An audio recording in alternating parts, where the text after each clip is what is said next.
how does one become a ladies' man? Well, it's simple. You know what? And it's super simple. I don't think there are any tricks and there are any hacks to it. If you were to ask men the same question, if you wanted to give a woman advice on how to get attention from all the high value men in the world, the answer would be a virtuous, super beautiful 10 out of 10 high value women. So I don't think it's a trick because I don't try to get women. I feel like I try to become the best version of myself I can be, and then women will naturally come to you. And that's as simple as that. And I know it sounds easy. It's actually the hardest answer in the world because it's the answer no one wants to hear. Try to be the best version of yourself. It's as simple as that. Work out in the gym, read something, learn something, become interesting. You know, become wealthy, of course, because the wealth comes with a fun lifestyle. Women love fun. Yes. That's why they like fast cars. That's why they like when you take nice vacations, because women love fun. And when you're that guy, you'll be surprised how easy it is. If you're sitting there lonely, if you're truly lonely and you can't get any women, I can't teach you anything. Because if you had the basics, you wouldn't be lonely. It's not actually the outside perception you have. I will walk around the city occasionally if I just finished training in sweatpants and, you know, sneakers or whatever. And I know people know me. But let's even talk 3-4 years ago when maybe I wasn't so well known, but I was still dressing very well in my free time. It's how you feel in and of yourself. You know, if I saw a beautiful woman sitting there at the mall sipping a coffee and I was dressed in, you know, my beard was all messy, I had a hood up and I was in like sweatpants, the confidence, you haven't maximized your own confidence, if you know what I'm saying. When you're dressed really, really well, you just had a fresh haircut, you know, you feel like a different person. So it's how it makes you feel first and foremost. Like you could do anything. You put on a good suit. It's the same reason. I mean, this is universal across human nature. This isn't something specific to men. It's specific to women as well. It's every single person in the world. Women will do their makeup and do their hair and put on a nice dress, and then their personality, you'll know when you hang out with them, seems different. They're more full of their confidence. They're more their natural self. But definitely it's perception as well. People take you more seriously. People are more likely to stop and listen to what you have to say. You know, if you're dressed like a homeless person and you try and disturb someone when they're walking past you, they think you want $1. People are much more likely to listen to what you have to say, and also makes you more memorable.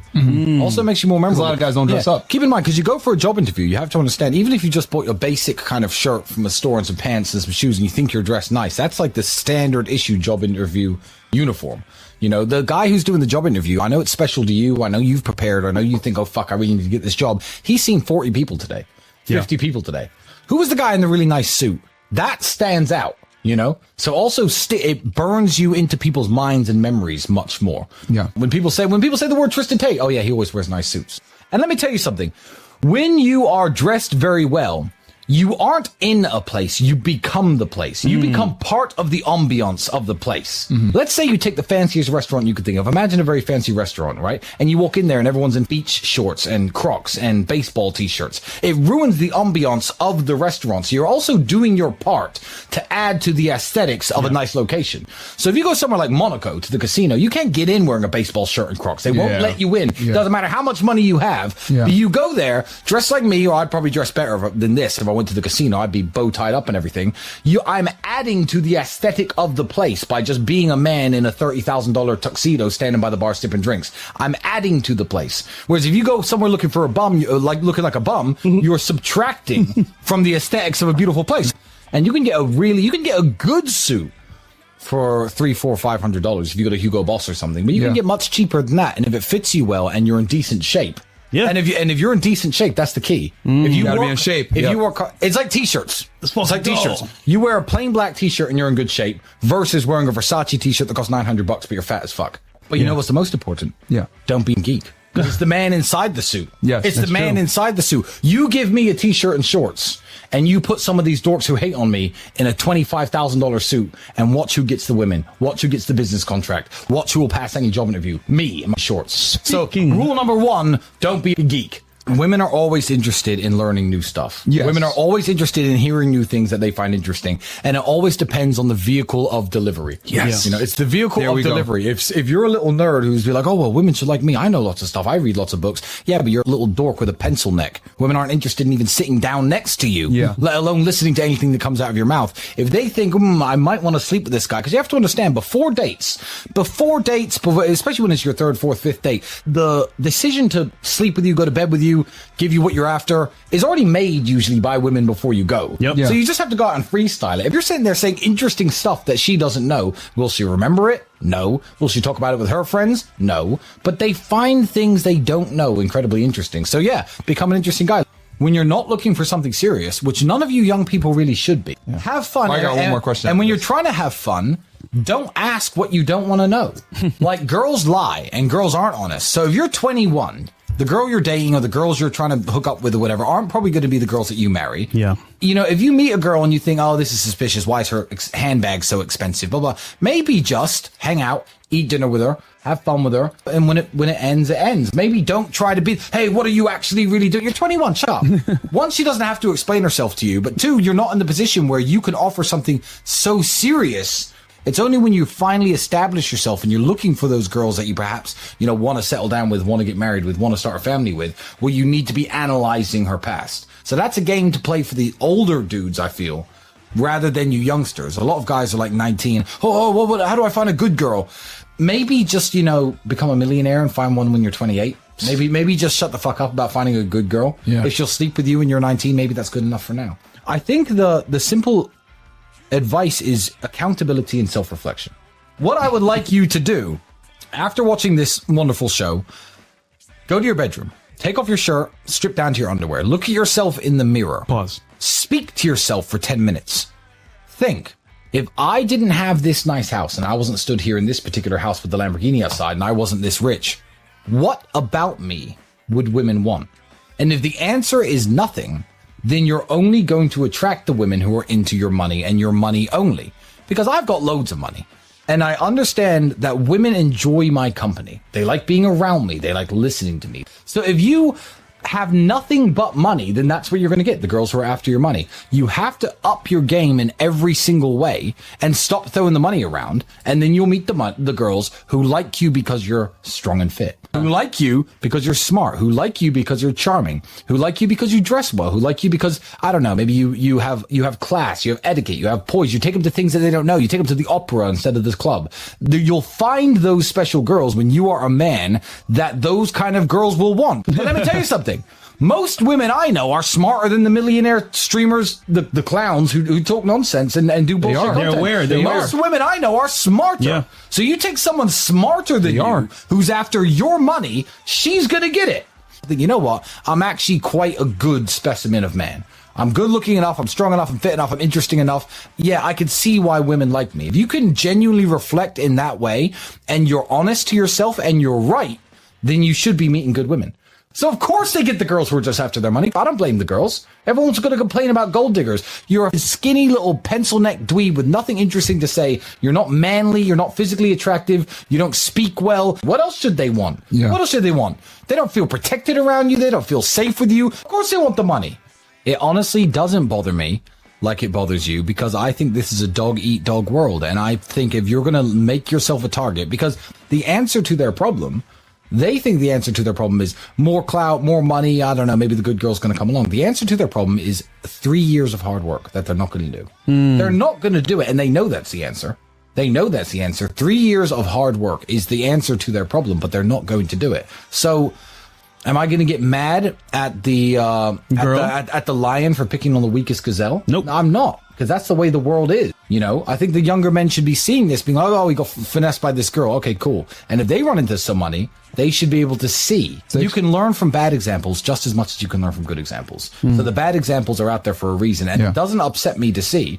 It upsets me when I've had friends who are really great guys, really hardworking dudes, try to be the best version of themselves, who've gone through bad divorces, who've gone through bad breakups. And yeah, that's sad. And it's sad to see women take advantage of men who are actually trying their best.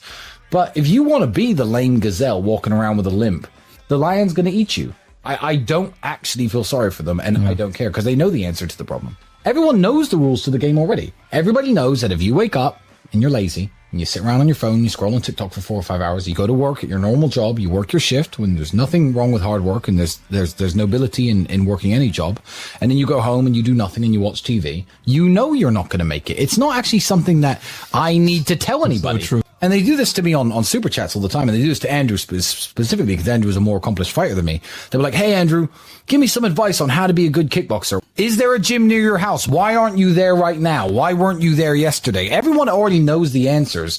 And they search, unfortunately, for cheat codes, for magic words that I'm going to tell you that are going to make you rich. You have to outcompete everybody else because there are only so many, although dollars can be printed in an unlimited amount, there's only so much wealth in the world. There are only so many Lamborghinis that are built every year. There are only so many mansions in every single country. There are only so many private jets and so many beautiful women and so much gasoline and fuel and food and caviar and all the crap that everyone wants. And there's only so much gold and so many Pateks and so many Rolexes that are made. You have to outcompete other people to get the things that you want. You know us. I am glued to my laptop and phone. All I do is work, and all Andrew does is work. So the fact that we have shown such amazing results coming from where we come from, there's no magic spell. There's no hocus pocus. I go back to my younger self, and I'd say, yeah, keep it up, because you're definitely going to make it, because that young guy who was broke is now me. Oh, the worst advice is great. The worst advice exists everywhere in the universe, and you hear it all the time. The worst advice, I don't know if the people in charge of the world put this out here on purpose, but you see it every single day. Some flowers take longer to bloom. Don't worry, your time will come. If you're not where you want to be today, don't worry. It's gonna happen. Your time's gonna come, your ship's gonna come in. That's the worst I've ever seen. And it's on the internet every day. You're going to start seeing it now. You're going to start seeing it. It's on the internet everywhere. You just scroll past it. You haven't taken in the bullshit. Just Bro, it's terrible. Wow. And for any young person to sit there whose life isn't going right, who had a failed relationship, they're 21, working a dead-end job, but to see on the internet, don't worry, some flowers take longer to bloom. You're going to make it one day. Your time will come. And God, okay, great. Sigh of relief. My time will come. The internet said so. If you buy into that, you deserve to be poor forever. Like, panic mode is the best mode to be in. Things aren't quite right. Life sucks. My girlfriend just left me. Can't pay my rent. Panic mode. Fuck the internet. Some flowers take longer to bloom. Fuck, my time is going to come. Panic. Panic and succeed. That's the worst advice I've ever seen. Happiness is the purpose of life, but not for yourself. Let me make sure that my children are happy. Let me make sure my mother is happy. Let me make sure any woman who comes into my life is happy. Let me even, because men don't have each other's backs these days, make my friends, my male friends, as happy as I can. But nothing about my quest for happiness is about, I guess, personal happiness. I do the things I like to do. I like to drive fast cars. I do these things because they entertain me. But I don't wake up every day trying to be happy. So I don't think happiness is the purpose of life for men. I think men should be trying to make everyone else happy. It's very ironic, actually, that they'll call old-fashioned men like me who want to provide for their women and not maybe have their woman have a job and provide for his family in the traditional way. They'll say like, oh, you just want your woman to be a slave for you. Okay, she might make a few sandwiches. Okay, she might cook a few meals. She might change a few diapers. But if I'm working 18-hour days, 7 days a week, I am the slave. Yeah. I serve people. That's what I do. The people in my life, I serve them. And by exchange, they serve you back. Your daughter can make you happy. Your wife can make you happy. Girlfriend, mother, they can make you happy too. And just seeing the smiles on their faces is often enough for men. Success is a form of revenge. Success is the best form of revenge. I don't believe in getting revenge on anybody. I've had people screw me over for money, break my heart, upset me. Yeah, but I don't do it for the revenge. It just naturally happens. Being angry at someone is like holding a burning stone in your hand with the intention of throwing at them. Like, it might do them some damage, but it'll do you more damage first. I don't hold on to these.